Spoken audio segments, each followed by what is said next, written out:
Helpful factor रहने वाला है, because we will be starting from basics. अगर बात करी जाए क्वांटम केमिस्ट्री की, तो सब स्टूडेंट्स को पता है कि क्वांटम बहुत अच्छी वेटेज होल्ड करती है। बट प्रॉब्लम क्या आती है, लाइक अगर मैंने स्टूडेंट्स का हमेशा फीडबैक लिया है कि क्यों आप क्वांटम से इतना घबरा जाते हो, तो हमेशा बोलते हैं कि मैम अगर हमें क्वेश्चन में साई दिख रहा है ना, साई के साथ इन्होंने ब्रैकेट में लगा दिया एक्स वाई जेड और इधर लगा दिया एक फंक्शन, कुछ भी कोई फंक्शन है, ये साई को देख के ही हम क्वेश्चन छोड़ देते हैं। और ऐसा किसी एक स्टूडेंट के साथ नहीं है, बहुत सारे स्टूडेंट्स के साथ ऐसा है कि उनको बस ये साई दिखेगा और वो क्वेश्चन छोड़ देंगे। और आई एम श्योर अगर आप ये वीडियो देख रहे हैं तो आपको भी ये एक ट्रॉमा है माइंड में कि ऐसे क्वेश्चन है साथ में कुछ भी कॉम्प्लेक्स ऑफ वेव फंक्शन लिखा होगा, like this wave function √2/L cos iota sin phi cos e raised to power iota cos phi, ऐसा सा कोई फंक्शन लिखा होगा और इसको देखते ही स्टूडेंट्स बिना रीड किए जस्ट ये फैक्टर देख के क्वेश्चन छोड़ देते हैं और ऐसे ही छोड़ते छोड़ते उनका 30 मार्क्स का लॉस हो जाता है जो वो इजीली स्कोर कर सकते हैं। सो जब हम क्वांटम स्टार्ट करेंगे, that is a very lengthy unit, obviously weightage भी अच्छी है, so it is worth it. तो मेन टारगेट जो हम सबसे स्टार्टिंग के 3-4 लेक्चर्स में रखेंगे वो यही रहेगा कि कैसे आपके माइंड से ये फैक्टर निकालना है कि ये चीजें डरने वाली नहीं है। अगर आपको मैं ये बोल दूं कि ऐड करो 500 में 25, तो क्या आप इसको देख के डर जाते हो? नहीं ना, बिकॉज आपको डायरेक्टली पता है this is equal to 525। Reason क्या है? क्योंकि दिस इज एन एडिशन जो आप बचपन से करते आ रहे हो, जो आपने 2nd-3rd क्लास में सीखा और वो चीजें आप अभी तक यूज कर रहे हो, तो इनसे आप यूज टू हो, तो इनको देख के आप डरते नहीं हो। लेकिन आप जब इन फैक्टर्स को देखते हो और ये बिल्कुल आपके लिए नए हैं, स्पेशली जो स्टूडेंट्स मेडिकल बैकग्राउंड से हैं, तो वो तो ये देख के ही छोड़ देते हैं कि हमें ये सॉल्व नहीं करना आता। सिर्फ इसके पीछे एक रीजन है, because you are not used to this exponent term, this under root, this cos theta, cos phi. So सिर्फ एक ट्रोमा की वजह से, एक यूज्ड टू नहीं होने की वजह से आप इतना लॉस कर देते हैं अपना। सो हम क्वांटम को एक इसके लिए स्ट्रेटेजी से पढ़ेंगे। The strategy will be, starting के 1-2 लेक्चर में we will be discussing some basic terms. Basic terms में हम वो टर्म्स डिस्कस करेंगे कि अगर साई है तो उसको देख के नहीं डरना, साई क्या एक्सप्लेन करता है, इतना जो कॉम्प्लेक्स वेव फंक्शन दिया है वो एक्सप्लेन क्या करना चाहते हैं, ये हम एक्सप्लेन करेंगे स्टार्टिंग के कुछ लेक्चर्स में। We will discuss some basic mathematics. Basic mathematics that will include integration, differentiation, हम ये सब डिस्कस करेंगे। बिकॉज बहुत सारे स्टूडेंट्स मेडिकल बैकग्राउंड वाले और साथ में नॉन मेडिकल वाले भी, जिनको अगर कॉम्प्लेक्स इंटीग्रेशन डिफरेंशिएशन आ जाए तो वो पैनिक में सॉल्व नहीं कर पाते। तो हम ये जो स्टार्टिंग के कुछ लेक्चर्स है, we will do some basic terms along with some mathematic tricks like integration, differentiation, how to solve them. Okay, so we will be discussing this. Then in the further lectures, this is just कि आप used to हो जाओ इन सब topic से।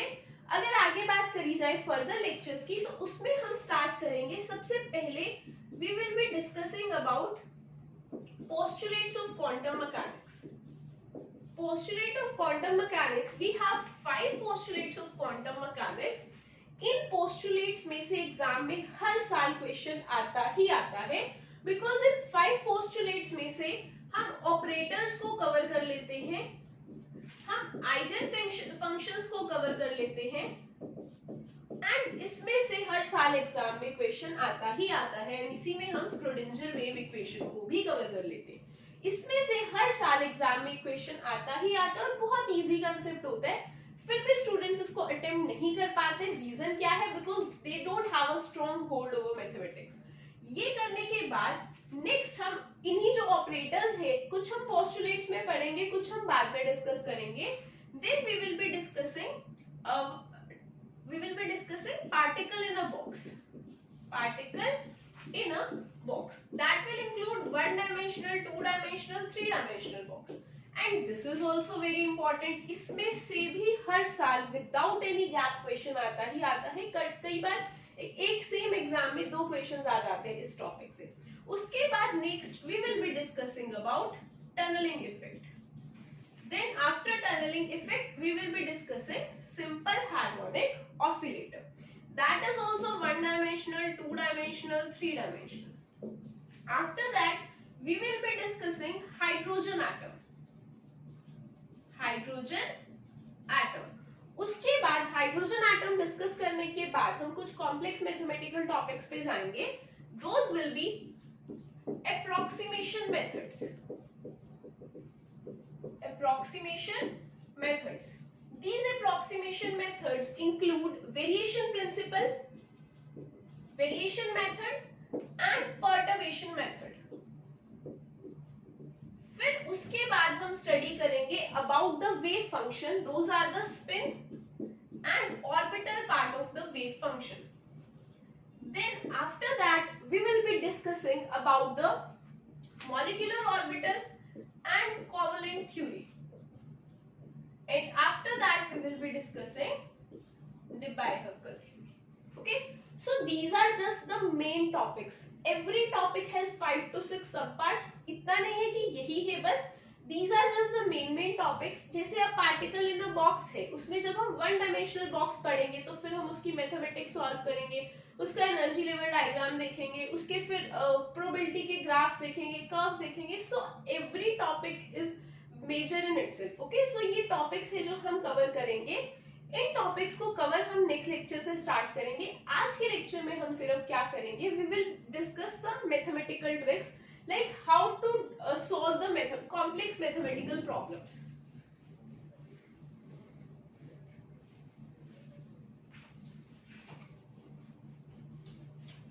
So first of all, जो quantum में students को major problem आती है, मेजर प्रॉब्लम इज कि ये वेव फंक्शन क्या है. अभी तक हम लोग पढ़ रहे थे कि हाँ ये एक, अगर इलेक्ट्रो की बात करें ये सेल है, ये इसका कैथोड है, ये इसका एनोड है. थर्मोडायनेमिक्स की बात करते हैं तो ये एक पार्टिकल है, इसको पुश किया, पुल किया, पिस्टन लगाया, वर्क हुआ, ये सब चीजें. क्वांटम मैकेनिक्स में क्या है, आपको सीधा क्वेश्चन आएगा एक पार्टिकल का कुछ इतना कॉम्प्लेक्स सा वेव फंक्शन है, जैसे उसका वेव फंक्शन है √2/L sin nπx/L. तो यहीं पे आप सोच लेते हो कि यार ये तो बहुत ही ट्रिकी है, हम इसको सॉल्व नहीं कर सकते. तो आज का मेन फोकस यही है कि व्हाट साइ सिग्निफाइज एक्चुअली. सो अगर बात की जाए साइ की, तो this is what wave function.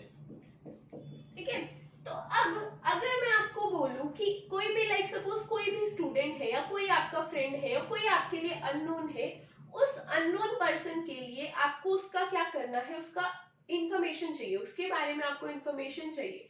अगर आपको उसकी इंफॉर्मेशन चाहिए तो आप उसके बारे में क्या पता करोगे कि वो उसका बर्थ प्लेस क्या है, लाइक उसका बर्थ डेट क्या है, एज क्या है, उसकी नेम क्या है उसका, है ना. यही सब चीजें तो हम स्टडी करेंगे कि क्या क्या उसके बारे में, कि वो कहाँ रहता है, क्या करता है, स्टडी क्या कर रखी है, ये चीजें हम पढ़ेंगे किसी भी पार्टिकल के बारे में. ओके, बट किसी भी पर्सन के बारे में अगर हमें इंफॉर्मेशन निकालनी है तो. बट टॉकिंग अबाउट केमिस्ट्री, अगर हम केमिस्ट्री के पार्टिकल्स की बात करें तो केमिस्ट्री में अगर मैं बात करूं इलेक्ट्रॉन है, तो अगर मैं बोलूं इलेक्ट्रॉन, अगर ये रूम है, सपोज इस रूम में मैंने एक इलेक्ट्रॉन को फिट कर दिया और मैं आपको बोलूं कि इस इलेक्ट्रॉन के बारे में कुछ इंफॉर्मेशन चाहिए, तो obviously when we are talking about electron that is confined within a room, तो उसका हम बर्थ प्लेस तो स्टडी करेंगे नहीं, उसका हम डेट तो स्टडी करेंगे नहीं कि बर्थ डेट क्या है. When the particle is a subatomic particle or a microscopic particle or anything like we are dealing with a system, तो ये चीजों की एग्जिस्टेंस नहीं होती. तब अगर हमें किसी सिस्टम को केमिस्ट्री में, क्वांटम केमिस्ट्री में पढ़ना है, तो हम क्या करेंगे, हम उस सिस्टम की एनर्जी कैलकुलेट करेंगे, हम उस सिस्टम की मोमेंटम कैलकुलेट करेंगे. अगर मैं बोल दूं कि इस रूम में मैंने एक इलेक्ट्रॉन फिट करा है, तो इस रूम में जब मैंने इलेक्ट्रॉन फिट कर दिया तो उसका रूम में तो भी तो कितना सारा प्लेस है, तो एग्जैक्टली वो किस पोजीशन पे लाई करता है हम ये पता करेंगे. ठीक है, और हम उसका एनर्जी में भी काइनेटिक एनर्जी, पोटेंशियल एनर्जी, ये सब चीजों के बारे में पता करेंगे.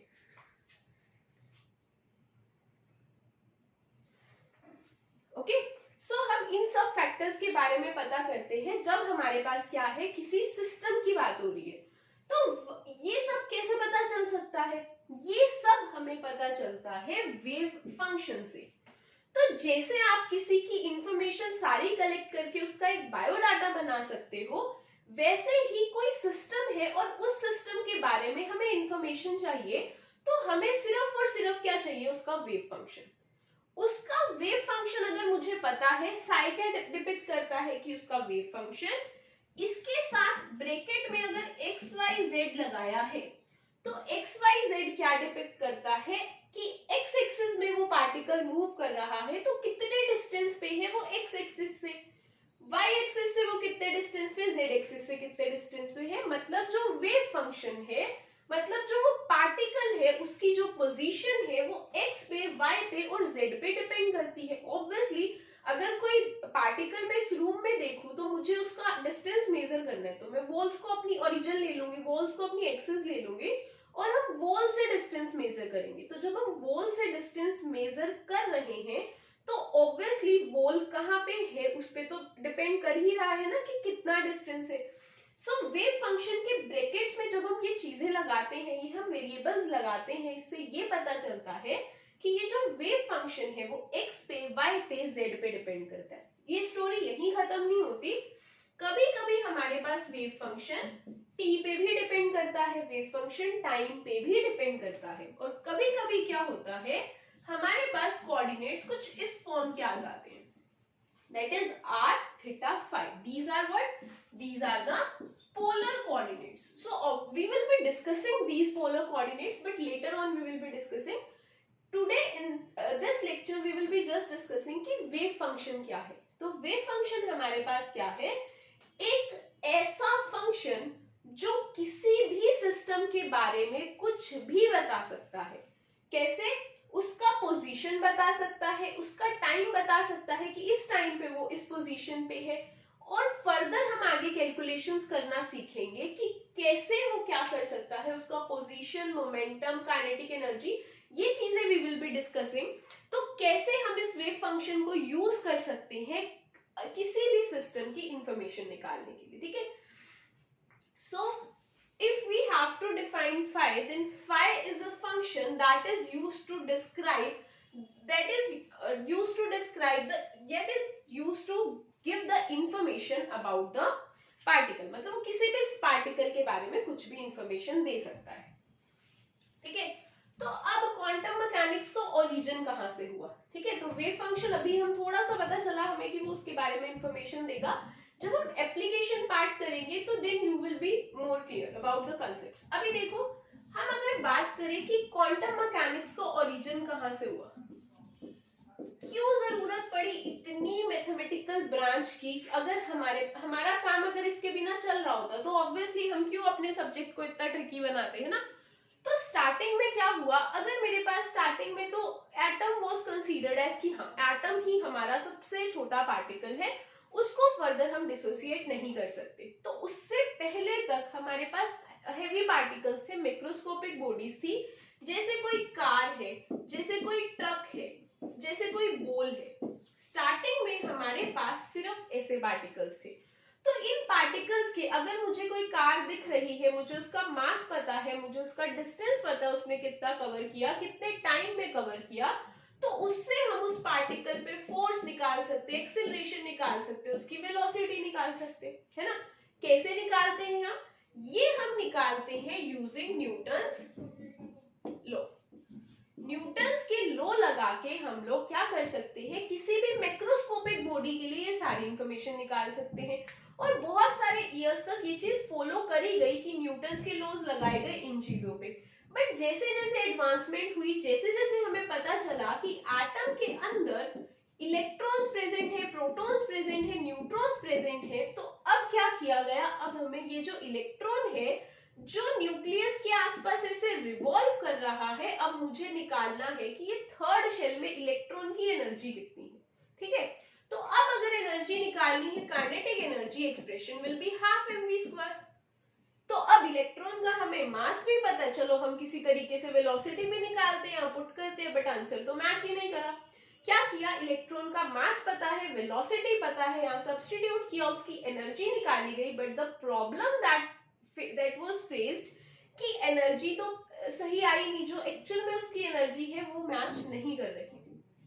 सो इससे ये कंक्लूजन निकला कि जो न्यूटन के लॉज है जिससे हम फोर्स निकालते हैं मास इनटू एक्सेलरेशन करके, ये लॉज तो सही है बट ये एप्लीकेबल है सिर्फ और सिर्फ मैक्रोस्कोपिक बॉडीज पे। अगर हम पहुंच जाए माइक्रोस्कोपिक बॉडीज पे लाइक इलेक्ट्रॉन्स पे, प्रोटॉन्स पे, न्यूट्रॉन्स पे, स्मॉलर पार्टिकल्स पे, तो फिर ये लॉज वहां फेल हो जाते हैं। तो ये जो सारी की सारी हमारी क्लासिकल मैकेनिक्स है that is based upon Newton's law, but जो उसके बाद आंसर्स नहीं आ रहे थे, एक्सपेरिमेंटल थ्योरेटिकल डाटा मैच नहीं कर रहा था, तो उसके लिए क्या किया गया, उसके लिए हमारे पास एक केमिस्ट्री की नई ब्रांच आई that is known as quantum chemistry. तो अब क्वांटम केमिस्ट्री क्या है हमारे पास, क्वांटम केमिस्ट्री में ये बताया गया कि अगर पार्टिकल माइक्रोस्कोपिक है तो वो particle that do not obey Newton's law, उस पे न्यूटन के लॉ तो एप्लीकेबल नहीं होंगे। फिर हम इस पार्टिकल के लिए कैसे एनर्जीज निकालेंगे, तो क्या किया गया, वहां से ओरिजिन हुआ वेव फंक्शन का। ठीक है, वेव फंक्शन क्या है हमारे पास, कोई भी ऐसा फंक्शन है जो इन फैक्टर्स पे डिपेंड करता है। जैसे यहाँ वेरिएबल कौन सा, एक्स। मान लो मेरा पार्टिकल ऐसा है जो एक ही डायरेक्शन के अलोंग मूव कर रहा है। जब वो एक ही डायरेक्शन के अलोंग मूव कर रहा है तो ऑब्वियसली वो सिर्फ एक्स पे डिपेंड करेगा, तो this wave function is dependent upon x only. तो अब मतलब ये सिर्फ x को चेंज करते जाएंगे तो वेव फंक्शन चेंज होता जाएगा। तो क्या किया गया, जो भी केमिस्ट थे जो इस पे वर्क कर रहे थे, उन्होंने क्या करा, बहुत सारे वेव फंक्शंस चूज किए। ठीक है, फिर वेव फंक्शन चूज किए, उस पे मैथमेटिक्स अप्लाई किए, आंसर्स निकाले, जो आंसर्स मैच कर गए वो वाले वेव फंक्शन एक्सेप्टेबल कंसीडर किए गए। So this was just the basic idea how quantum mechanics work. पहली बात तो क्वांटम मैकेनिक्स है जो वो सिर्फ और सिर्फ हमारी क्या करती है, इन्हीं वो न्यूटन्स लॉ को तो फॉलो नहीं करती, तो कुछ और मेथड हमें फॉलो करना पड़ेगा। वो कुछ और मेथड क्या है हमारे पास, कि हमें यहाँ पे कॉम्प्लेक्स वेव फंक्शंस चाहिए। अब द क्वेश्चन इज, ये जो है अभी तक जो भी हमने किया बिल्कुल बेसिक पार्ट था कि एक्चुअली में क्वांटम है क्या। स्टूडेंट्स करने तो लग जाते हैं कि अच्छा इस पे ये मैथमेटिक्स अप्लाई करिए, ऐसे किया, बट जब तक आपको बेसिक क्लियर नहीं होगा तो आप इतनी एडवांस ब्रांच का कभी भी क्वेश्चन नहीं सॉल्व कर पाएंगे। सो अभी तक जितना भी हमने टॉपिक किया that was just a basic idea कि this is how things work. अभी हम अब से स्टार्ट करने वाले हैं तो क्वेश्चन सॉल्विंग अप्रोच, जिससे आपको एग्जाम में क्वेश्चंस दिखेंगे। तो सबसे पहले अगर मैं बात करूं, बार बार मैं एक ही वर्ड यूज करूं, that is wave function, because entire quantum chemistry is based upon the choice of the wave function, कि क्या wave function choose किया है उसके अकॉर्डिंग हमें आंसर्स मिलेंगे।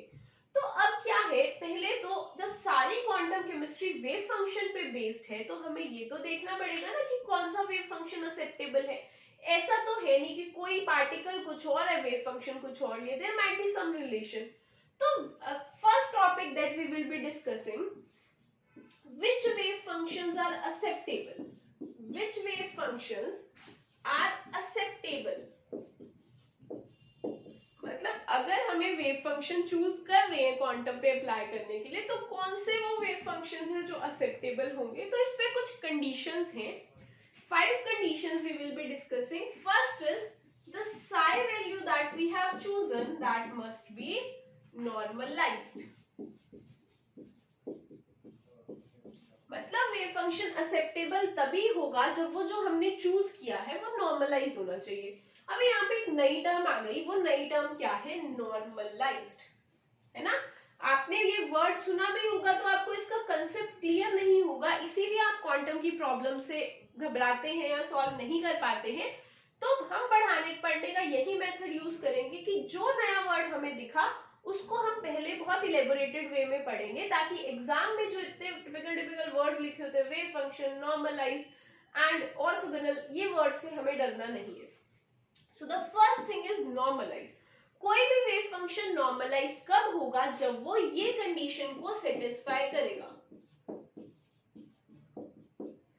That is between limits, limits can be depend on the system। अब पहली condition, wave function कब एक्सेप्टेबल होगा, जब वो नॉर्मलाइज्ड होगा। वो नॉर्मलाइज्ड कब होगा, जब ये सॉल्व करके 1 आ जाएगा।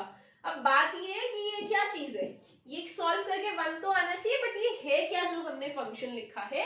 तो this you know very well, this is integration, this is the wave function.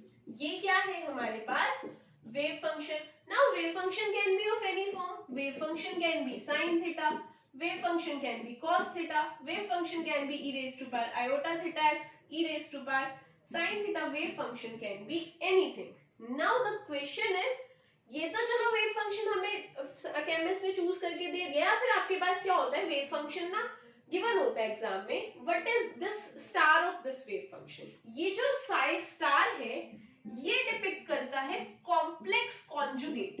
ये क्या डिपिक्ट करता है, complex conjugate of wave function. अब ये क्या नई चीज है, कॉम्प्लेक्स कॉन्जुगेट क्या है, तो कॉम्प्लेक्स कॉन्जुगेट क्या होता है, सपोज मेरे पास कोई वेव फंक्शन है, वेव फंक्शन कैसा, e raise to power iota theta, मतलब वेव फंक्शन में आयोटा इंक्लूड हो रहा है। What is iota, that is under the root -1, root के अंदर माइनस। अभी तक तो हम रूट के अंदर माइनस आता था तो सोचते थे कि इक्वेशन ही गलत है, इसीलिए इसको नाम दिया गया कि ये कैसा नंबर है, this is a imaginary term. ठीक है, तो अगर मान लो आपके पास वेव फंक्शन ऐसा है जिसमें आयोटा है, ये साई है, तो जब इसका साई स्टार निकालेंगे, साई स्टार निकालेंगे तो ई के साथ आ जाएगा माइनस। बस इतना काम करना है कि अगर साई में आयोटा के साथ प्लस है तो साई स्टार में आयोटा के साथ माइनस आ जाएगा। अगर मेरे पास मान लो ये है e raise to power iota x, e raise to power x है सिर्फ, तो क्या इसमें आयोटा है, नहीं ना, तो इसका जब साई स्टार करेंगे that will exactly B same. मतलब साई स्टार का मतलब क्या है, जो वेव फंक्शन है उसका कॉम्प्लेक्स कॉन्जुगेट निकाला, मतलब उसमें अगर इमेजिनरी नंबर है तो उसका साइन चेंज कर दिया, बस इतनी सी बात। ठीक है, तो हमारी कंडीशन क्या थी नॉर्मलाइजेशन की, द कंडीशन वाज कि साई स्टार, साई स्टार हुआ, साई हुआ, d2 इक्वल्स टू 1। ये हमें पता चल गया क्या है, ये पता चल गया, ये पता चल गया। Now what is this d2, अगर तो मान लो सिस्टम आपका 1 डायमेंशनल है तो हम इंटीग्रेशन अलोंग 1 डायमेंशन करेंगे तो यहाँ dx आ जाएगा 1 डायमेंशन के लिए। अगर 2 डायमेंशन है so this will be dx dy, यहाँ डबल इंटीग्रेशन हो जाएगी। और अगर 3 डायमेंशन है this will B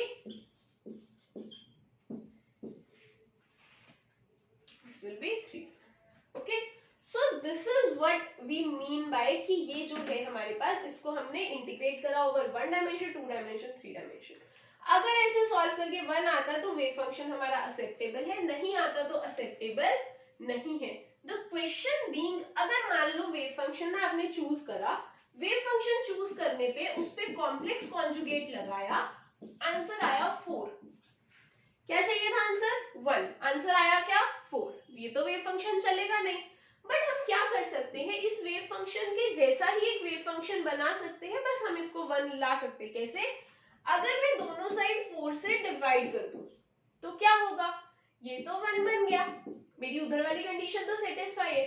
now psi is not accepted because it is not normalize, लेकिन आपको ये नहीं पता चल रहा क्या कि psi star by root 4, psi by root 4 d2 equals to 1, मतलब चाहे साई नॉर्मलाइज नहीं है लेकिन साई बाय रूट 4 तो नॉर्मलाइज है, क्योंकि उसको तो सॉल्व करके 1 आ रहा है। So psi is not an acceptable function, but psi by root 4 is an acceptable function. So this is the condition number 1 कि wave function कभी भी क्वेश्चन सॉल्व करने के लिए चेक करना है कि क्या वो नॉर्मलाइज है या नहीं। ये चीज हम सबसे ज्यादा यूज करते हैं सुपरपोजिशन प्रिंसिपल में। जब आप सुपरपोजिशन प्रिंसिपल स्टडी करेंगे तब आप देखेंगे कि बार बार हमें उस वेव फंक्शन को क्या करना पड़ रहा है, नॉर्मलाइज करना पड़ रहा है। Okay, so this is the first condition.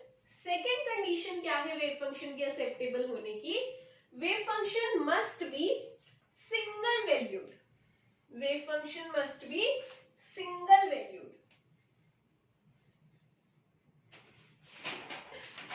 तो वेव फंक्शन हमारा कैसा होना चाहिए, सिंगल वैल्यूड।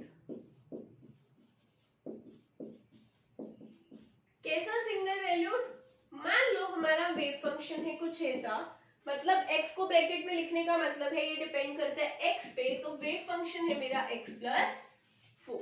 इतने सिंपल नहीं होते, अभी तो जस्ट हम कंडीशंस देख रहे हैं, तो हम बहुत simple simple wave functions choose करेंगे। x plus 4 is the wave function.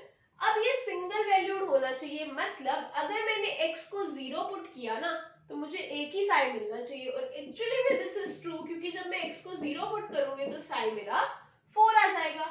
x को जब मैं 1 पुट करूंगी तो साई मेरा क्या आ जाएगा, देन दैट विल बी 5।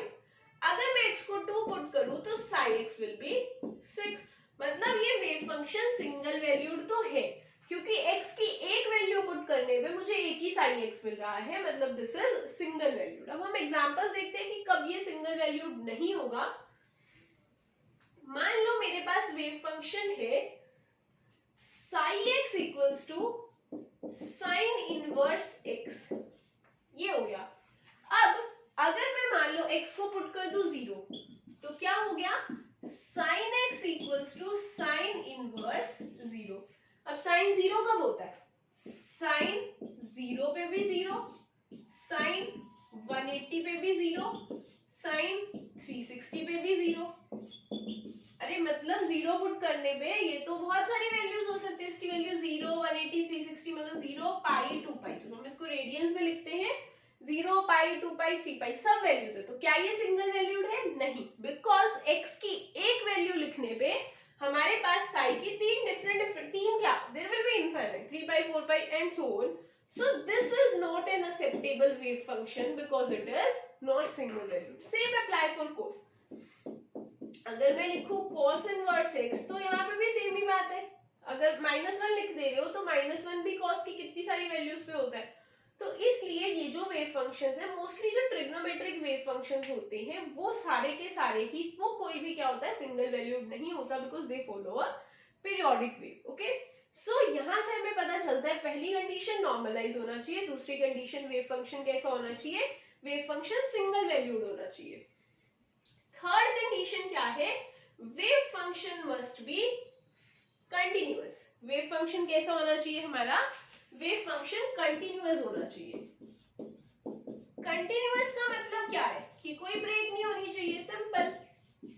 मतलब अगर वेव फंक्शन मेरा ऐसा है तो ये ऐसे जाना चाहिए, मतलब ये वेव फंक्शन ऐसे जाना चाहिए, ऐसे जाना चाहिए, ऐसे नहीं जाना चाहिए, because you can clearly see that there is a break here. दिख रही है ना यहाँ पे ब्रेक, इतने यहाँ से तो ये गया ही नहीं, कॉन्टिन्यूअस थोड़ी है ये, तो यहाँ पे खत्म, फिर यहाँ से start. So this is an acceptable wave function, this is not acceptable. Reason, because this is continuous and this is not continuous in nature, तो ये भी एक्सेप्टेबल नहीं है। फोर्थ, बस कंटिन्यूअस में आपको इतना ही याद रखना है कि वेव फंक्शन कंटिन्यूअस होना चाहिए, ऐसा होना चाहिए, ऐसा नहीं होना चाहिए। साथ में एक और चीज भी आती है इसमें कि वेव फंक्शन हमारा सेम नेचर का होना चाहिए। कि अभी चलो ठीक है, ये तो वैसे ही हमने कैंसिल कर दिया कि ये तो हो ही नहीं सकता। अब कॉन्टिन्यूअस में भी कंडीशंस है, क्या कंडीशंस है, कॉन्टिन्यूअस में भी मान लो ये ऐसे, ठीक है, कॉन्टिन्यूअस में ये ऐसे, तो कोई ये पैटर्न फॉलो नहीं कर रहा ना, तो वेव फंक्शन सेम नेचर का होना चाहिए, ठीक है, पहले इंक्रीज फिर डिक्रीज फिर फर्दर ऐसे, तो ये चलेगा, ये एक्सेप्टेबल है। बट ये ऐसा सा रैंडम सा नहीं चलेगा, बिकॉज हमें वेव फंक्शन क्या चाहिए, सेम नेचर का चाहिए। सेम नेचर का मतलब that must follow a fix pattern, कि ऐसे है तो फिर यही पैटर्न थ्रू आउट फॉलो होगा। So third point is wave function must be continuous, there should be no break in it. Okay, fourth है जो हमारे पास, that is wave function must be finite. Wave function हमारे पास कैसा होना चाहिए, उसकी कुछ फिनाइट वैल्यू होनी चाहिए, that is wave function must be finite. अब फिनाइट का मतलब क्या है कि वो कभी इंफिनिटी नहीं होना चाहिए, it should never approach, it should never be infinity. मतलब कैसे, वेव फंक्शन कभी इंफिनिटी कब नहीं होगा, जैसे मान लो ना मैंने वेव फंक्शन लिया sine x equals to x, और लिमिट मैंने लगा दी -1 to 1, मतलब x है वेव फंक्शन, लेकिन उसकी वैल्यू -1 से 1 तक ही लाई करती है, तो क्या -1 1 के बीच में इंफिनिटी हो सकता है कभी, कभी भी नहीं। क्योंकि आप -1 पुट करोगे, 0 पुट करोगे, 1 पुट करोगे, इनफैक्ट आप 1/2 भी पुट कर सकते हो, -1/2 भी पुट कर सकते हो, बट पुट करने पे ये कभी भी तो इनफाइनाइट नहीं होगा. So this wave function is finite and it is acceptable. But अगर मैं वेव फंक्शन ऐसा ले लूं x और मैंने अब लिमिट लगा दी -इंफिनिटी से +इंफिनिटी, तो अब जब इसमें इंफिनिटी पुट करेंगे तो ये इंफिनिटी हो जाएगा. So this is not acceptable. आगे अगर मैं ऐसे करूं, मेरे पास वेव फंक्शन है psi x equals to 1/x, limits are 0 to 1. So इसमें 0 पुट कर दो. इसमें अगर आपने 0 पुट किया तो psi x equals to 1/0, that will be infinity. So this is also not acceptable. मतलब कभी भी जो भी लिमिट्स गिवन है उन लिमिट्स में वो कभी भी इंफिनिटी को अप्रोच नहीं करना चाहिए. ठीक है. सो दिस, और इसके अगर हम कुछ एग्जांपल्स देखें,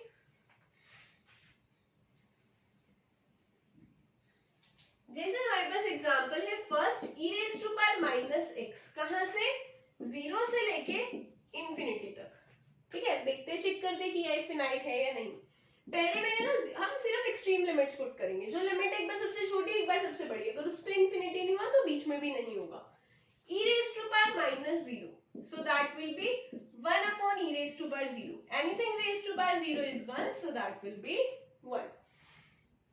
सेकेंड क्या है हमारे पास, जो इसकी लिमिट पुट करनी है इसी में, e raised to power -infinity, that can be written as 1 upon e raised to power infinity. e की वैल्यू क्या होती है 2.7, so that will be 1 upon 2.7 raised to power infinity. 2.7 को infinite times पावर कर दी तो obviously that will also approach to infinity.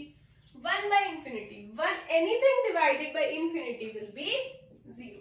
So this comes out to be finite at both the limits. So this is an acceptable wave function. तो समझ आ रहा है क्या है कि हमारे पास वेव फंक्शन एक्सेप्टेबल होने के लिए कुछ कंडीशंस हैं कि वो नॉर्मलाइज्ड होना चाहिए, फिनाइट होना चाहिए, कंटिन्यूअस होना चाहिए, ये सब चीज सिंगल वैल्यूड होना चाहिए, ये सब कंडीशंस हमेशा वो फॉलो करेगा. फिफ्थ कंडीशन है जो हमारे पास, वो है wave function must be normal, wave function must be orthogonal. कैसा होना चाहिए वेव फंक्शन, ऑर्थोगोनल होना चाहिए. Fifth condition. अब ये ऑर्थोगोनैलिटी क्या है, ऑर्थोगोनैलिटी ये है कि अभी तक देखो हम इसको पीछे से रिलेट करके पढ़ते हैं, साई स्टार साई d2 ये आना चाहिए 1. ये क्या हो गया, नॉर्मलाइजेशन की कंडीशन है. अगर ये सेटिस्फाई होगा तो वेव फंक्शन इज नॉर्मलाइज्ड.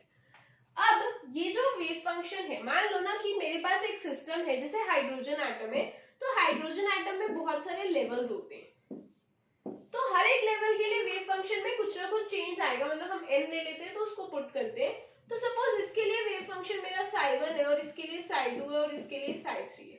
ठीक है, इसको अगर तो मैं सेम अप्लाई करूं, मतलब मैंने यहाँ n है, चलो इधर क्या करा मैंने, m ले लिया और इधर n. m क्या डिपिक्ट करता है, कोई लेवल, और n क्या डिपिक्ट करता है, कोई दूसरा लेवल.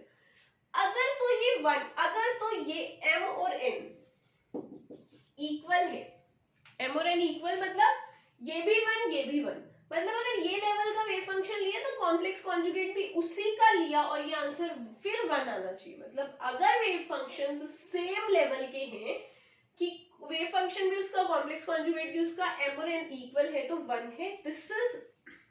This should hold.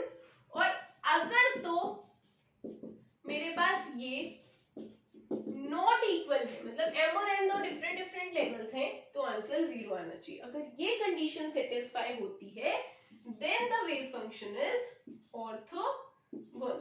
तो ऑर्थोगोनल के लिए क्या है, अगर तो सेम है तो 1 आना चाहिए, डिफरेंट है तो 0 आना चाहिए. अगर ऐसा होगा तो वेव फंक्शन कैसे होंगे हमारे पास, ऑर्थोगोनल. तो ऑर्थो, अभी हमने दो चीजें पढ़ ली, एक पढ़ लिया नॉर्मलाइज्ड, एक पढ़ लिया ऑर्थोगोनल. अगर अभी वेव फंक्शन को तो पांचों कंडीशन सेटिस्फाई करनी है. अगर वेव फंक्शन नॉर्मलाइज्ड भी है और वेव फंक्शन ऑर्थोगोनल भी है तो हम इसको एक नाम देते हैं कि वेव फंक्शन हमारा क्या है, ऑर्थोनॉर्मल. ये तो हमें पता ही है कि वेव फंक्शन कैसा होना चाहिए, वेव फंक्शन ऑर्थोनॉर्मल होना चाहिए. मतलब वेव फंक्शन क्या है, ऑर्थोगोनल भी होना चाहिए और नॉर्मलाइज्ड भी होना चाहिए, तब जाके वो एक्सेप्टेबल होगा. So these are the conditions जो एक वेव फंक्शन को फुलफिल करनी ही पड़ेंगी, तब जाके हम बोलेंगे कि ये जो वेव फंक्शन है ये एक्सेप्टेबल है. इसको हम फर्दर कैलकुलेशंस के लिए यूज कर सकते हैं। तो अभी हम क्वांटम केमिस्ट्री जो हमने स्टार्ट करी है, अभी तक हमने सिर्फ इतना देखा कि सिस्टम है ना, सिस्टम की पोजीशन को, मोमेंटम को, सब चीजों को डिस्क्राइब करने के लिए कोई वेव फंक्शन चाहिए, तो हमने उसको नाम दे दिया साई। फिर हमने देखा कि एक्स वाई जेड टी पे डिपेंड कर रहा है, आर थीटा फाई पे भी डिपेंड कर सकता है। तो बट अभी फिर हम देख रहे हैं कि हाउ टू चूज, तो वो चूजिंग कंडीशन के लिए हमने 5 प्रॉपर्टीज बनाई, ये सेटिस्फाई करके आपके पास एक वेव फंक्शन आ गया। अब हम ये देखते हैं कि इस वेव फंक्शन को कैसे यूज कर सकते हैं हम कैलकुलेट करने के लिए, क्या, किसी भी पार्टिकल की position, momentum and many other factors. So जो बेसिक इंट्रोडक्शन है क्वांटम की, वो पार्ट हम लोग कंप्लीट कर चुके हैं। This is just introduction. इस पे से क्वेश्चंस आते हैं ये फिनाइट वाले से, या मतलब इनमें से क्वेश्चन आ जाते हैं कि आपको वेव फंक्शन गिवन है, क्या ये फिनाइट है, क्या ये नॉर्मलाइज्ड है, ऐसे भी क्वेश्चन बनता है, प्लस इनका कंपाइल्ड क्वेश्चन भी आता है। सो आज का लेक्चर हम यही फिनिश करते हैं। इसके बाद जो नेक्स्ट लेक्चर है उसमें हम पोस्टुलेट स्टडी करेंगे। तो जब हम पोस्टुलेट स्टडी करेंगे तो उससे you will get to know कि how this wave function can be used to calculate the value of quantities like position, momentum. तो that we will discuss in the next lecture. तब तक के लिए आपका एक होमवर्क है, बिकॉज हम क्वांटम जब स्टडी करते हैं तो मैथमेटिक्स में बहुत प्रॉब्लम आती है। जब मैं मैथ्स करवाऊंगी, जब हम उन प्रॉब्लम्स पे पहुंचेंगे जहां मैथ्स बहुत टिपिकल है, I will be discussing what differentiation is, what integration is, obviously I will be discussing, but better it will be अगर आप उससे पहले लाइक क्वांटम अप्रोच करने से पहले मैथमेटिक्स पे अप्रोच करें, क्योंकि क्वांटम में बहुत कॉम्प्लेक्स मैथमेटिक्स आती है, differential, we have some standard integrals as well. तो वो सॉल्व करने के लिए आपको क्या करना पड़ेगा, पहले डिफरेंशिएशन पे होल्ड अच्छी होनी चाहिए। So I suggest before watching the next video you can like you can make your concepts of mathematics strong. एक बार differentiation integration कर लोगे तो this will be very easy. Okay, so that will be all for this lecture.